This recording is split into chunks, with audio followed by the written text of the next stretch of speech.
We are losing a war we didn't even know we were fighting. It's not being fought with carrier strike groups in the Strait of Hormuz or hypersonic missiles over the desert. It's being fought in the 6 inches between your ears. The price isn't territory. The price isn't oil. The price is your attention. And right now, the enemy is winning in a landslide. Welcome to the first battle space. Welcome to the war for focus. This week, the world held its breath. We saw the headlines, the real ones. Tensions between the United States and Iran haven't just escalated, they've reached a point of no return. We are looking at the very real possibility of a conflict that redraws the map of the 21st century. We are talking about the kind of geopolitical shift that defines generations. I went online to find clarity. I went looking for a pulse on the situation. Troop movements, diplomatic breakdowns, the actual cost of a kinetic war in the Middle East. And what did I find instead? I found a sea of noise. I found a manufactured reality where the most important story in human history was buried under a pile of digital trash.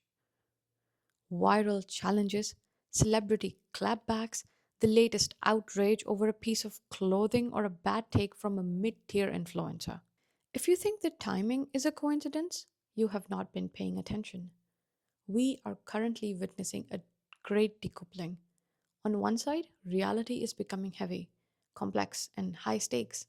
The threat of a US Iran war isn't just a news story, it's a disruption of global energy, a humanitarian crisis in the making, and a potential spark for a much larger fire.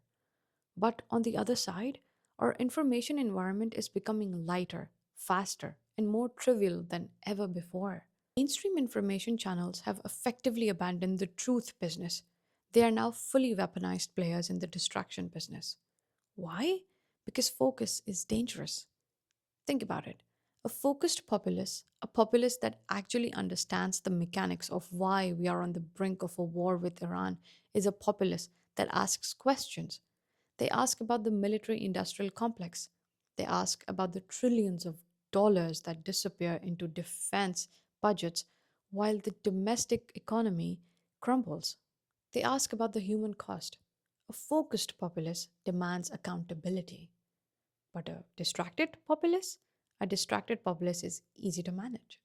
There is a dark psychological truth that we have to face here. The distraction isn't just being forced on us, we are craving it. When the news cycle becomes too heavy, when the world war starts appearing in every notification, the human brain looks for an exit. We look for a digital sedative. The algorithms know this. They see our heart rates rise when we read about missile strikes, and they immediately offer us a buffer. They offer us a story about a celebrity feud or a viral meme to bring our dopamine back up. This is mass anesthesia. We are being lured into a state of cognitive docility right when we need our sharpest instincts. Imagine being on a ship that is taking on water. The alarms are screaming, the hull is groaning, and instead of heading for the lifeboats, the crew hands everyone a high resolution VR set playing a loop of a beach in the Maldives. That is our current information landscape. The ship is the global order. The VR headset is your social media feed. And the crew? They are the ones profiting from you staying in your seat while the water rises. In military terms, there is a concept called the fog of war. It's the uncertainty in capability, adversary intent, and the sheer chaos of the battlefield. But today, we are dealing with the fog of the feed. When major conflicts like the current US Israel Iran situation arise, the information space is immediately flooded with chaff. In electronic warfare, chaff is a cloud of small, thin pieces of aluminium or plastic dropped to distract radar. In the war for focus, chaff is the endless stream of irrelevant, low value content that prevents you from seeing the real targets. Every time a generic news outlet chooses to lead with a story about a pop star's divorce while a carrier group moves into position, they are dropping chaff.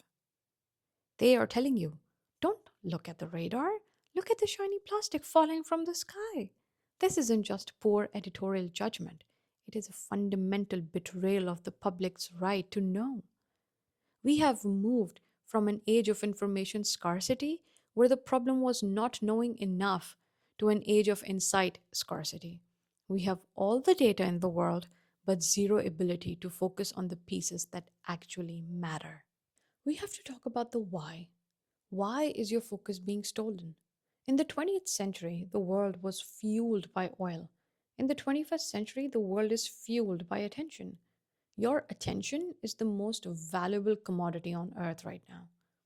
Advertisers buy it, politicians manipulate it, and the attention economy is designed to keep you from ever looking at one thing for too long. If you focus on the Iran conflict for an hour, you might form an opinion. You might start a movement.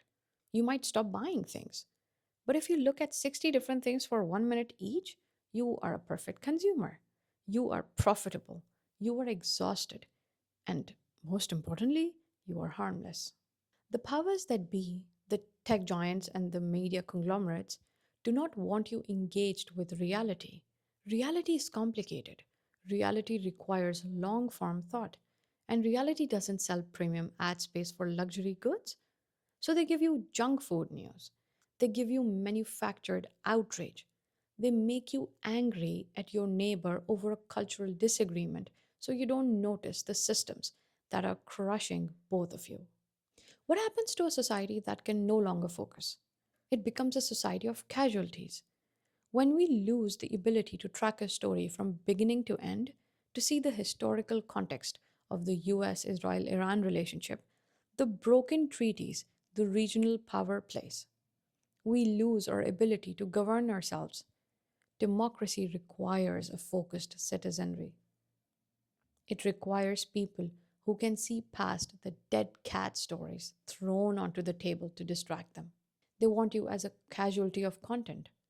They want you so overwhelmed by the fog of the feed that when the first missiles actually fly, you'll just scroll past the notification to find out what's trending on TikTok. This is the war for focus. This isn't just a catchphrase.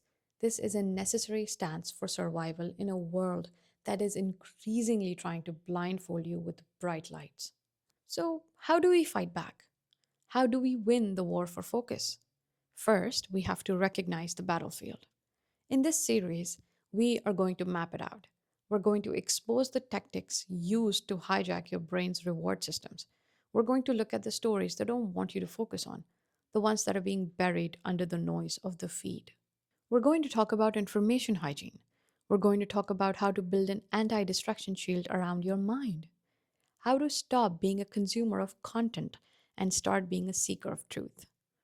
This isn't about being doom and gloom, it's about being awake. It's about realizing that your focus is the only thing you truly own. It is your ultimate weapon, and it is under constant coordinated siege. And if you're too busy looking at the shiny objects to notice the world changing, you've already lost. It's time to stop scrolling. It's time to stop being distracted. It's time to focus. The war starts now. Choose where you look.